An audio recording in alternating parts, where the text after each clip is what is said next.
CFL Combine one-on-one with Houston Christian University offensive lineman Edouard Paradis. Edouard, you were a two-star recruit coming out of Quebec, but you went the JUCO route. Yes, Why sir. was that important to you? It was important for me to go down south to play the best ball I can be. I had a chance in Montreal. There's a guy, my mentor now. He helped me to go through that process, go do some summer camp one-on-one, say, hey, just go showcase your talent over there. And I saw there is a great opportunity for me. And that's why I went to New Mexico Military Institute for 2 years.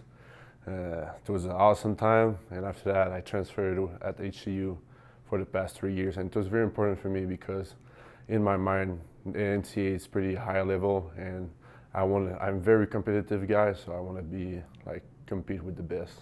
New Mexico Military Institute has become sort of a factory for Canadian talent in recent years. A couple of notable offensive linemen coming through there have been drafted in the first round of the CFL draft, and Shane Richards and Alex Fontana. What did you gain from your experience there? A lot of discipline, a lot of leadership also. I think it's like one of the big values that I learned over there. It's like just being with the guys, but also like learn good leaderships with either like the coaching staff and either the teammates, and having like a great culture in the team. It's pretty important. That's why like leadership comes through that. And with my 2 years over there, like leadership was like the main thing that I learned like from those guys with the culture. You had a couple of different FCS offers coming out of New Mexico Military Institute. Why did you end up choosing then Houston Baptist University, now Houston Christian University? It was a long process. I sent for over 2,200 emails during my last year of eligibility at New Mexico. So it was a long process, and I had like three FCS offers. And I just took 2 visits, one at Morgan State University and one at Houston Baptist, now Houston Christian. And it was just a feeling. And in my mind, at FCS level, like obviously, like there are 2 small schools, but at the end of the day, if you want to go to the next level, like you have to set a plan for yourself, like what's important. And at that time, the coaching staff was a main part, and also the strength conditioning coach who helped me training for this process right now for the CFL Combine. So I'm pretty glad that I made that choice. I went to Houston Christian University for my past 3 years. What was it about that coaching staff that drew you in? It was pretty special. Right now, Coach Kitley was the OC back then. He's now the OC at Texas Tech. He was the quarterback coach for Patrick Mahomes and Davis Webb. So he was like a pretty smart guy. Also, there's what it's called, the quality control guy. His name Ben Arbuckle. Right now is the OC at Washington State University.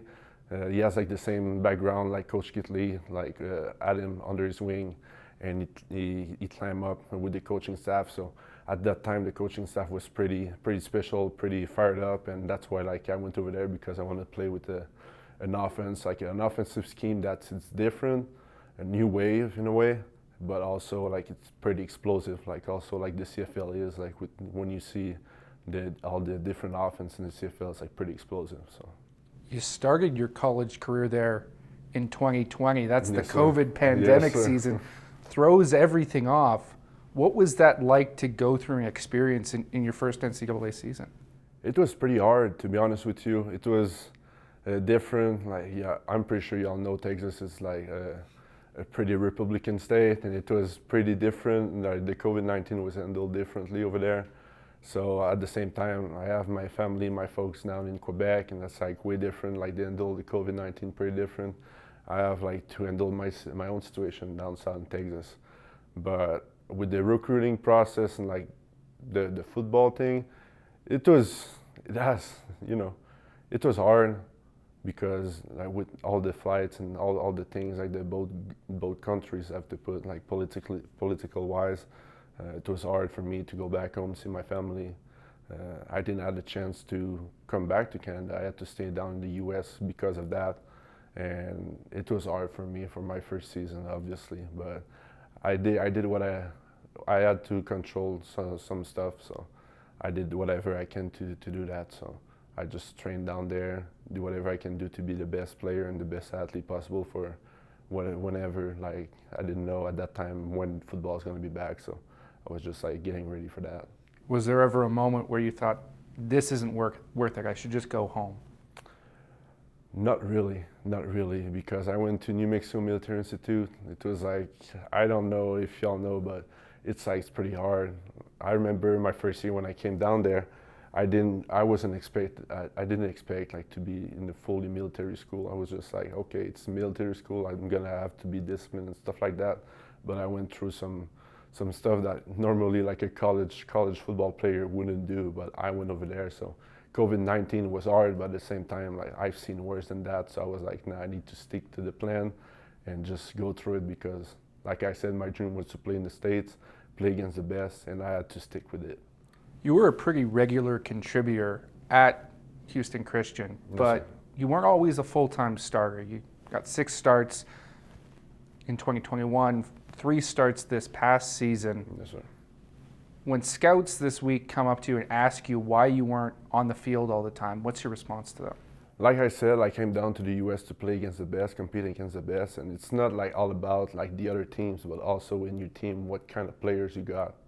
So at the same time, I was competing for a spot with some guys, and at the when you're a JUCO transfer, your challenge, everything is tested for you. So I had a chance to start for my first year, my second year. I started the 6 games out of 11. So for me, it was a pretty decent job. The guys in front of me weren't doing this job, so the coach do a switch and never look it back. So at the same time, I think he made the right decision. I proved him right. And my second year, I got COVID the last week of summer camp. So I was like, I had to stay in quarantine for 2 weeks, 3 weeks, and I missed the beginning. And the rookie behind me was just kicking some ass. So gotta do it. So.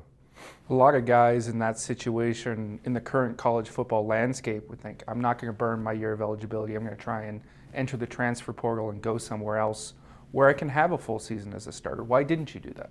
I'm a pretty loyal guy. When I commit to something and I put my name on it, I was ready to be like a Husky. I wanted to play there. I trusted the process. I trusted the coaches, and that's why I commit over there. And I know there's a possibility to go somewhere else, but at the same time, like, the grass is not green on the other side. You don't even know that. So I knew the guys who were in the room. I knew what I had to do. I knew what the coach's expectation also. So I know what I had to do, and I just stick to the plan. And like I said, I'm a really loyal guy, so I was just ready to go at war with my boys, with my friends, and it is what it is.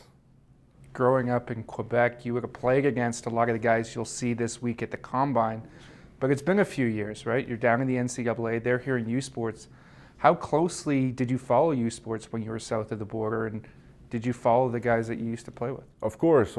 I think all of us, like, we'd still got like a chat like here and there, but of course, like, I know like who I played with, Alexandre Marcoux, Anthony Vandal, we played on the same line the last year in CJEP. So it's pretty cool to see, like, right now we succeed, like whatever the path like you took or you choose, but like we're here at the same combine, same event. So it's pretty interesting. I followed like the U Sports, all the guys I played with.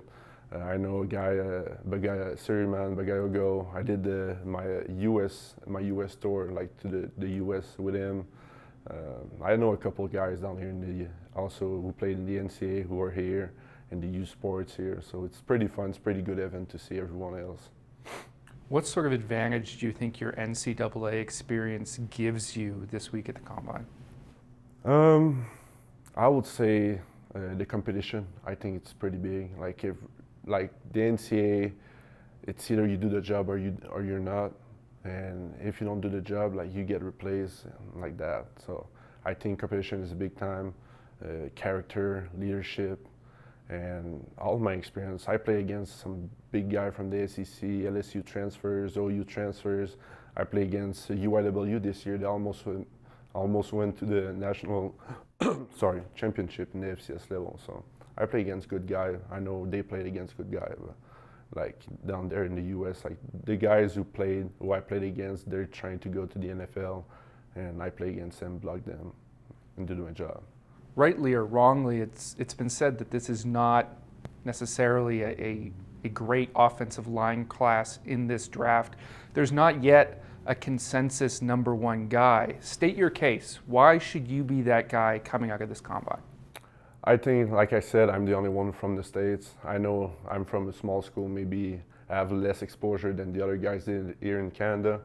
And I'm glad I have this opportunity this week, because I know some scouts maybe slept on me, and I just want to show them that they might be made a mistake just by looking at other guys that maybe they think they're better than me. But I know I can do the job, and I'm gonna just show them what I can do. And that's why I like to be here. It's because even if they say like it's maybe a weaker draft on the offensive lineman, maybe they generalize and they look at the group, but it's not like just one guy who's gonna change the position draft. You know what I mean? So it's not because there are one or two like great guys that the whole group is gonna be good. It has to be as a whole group that, oh yeah, it's a great class of linemen. So at the same time, I finish as the best lineman this week. It is what it is. Well, I wish you the best of luck at it. Okay. Thanks for your time, Thank and you very enjoy much. the combine.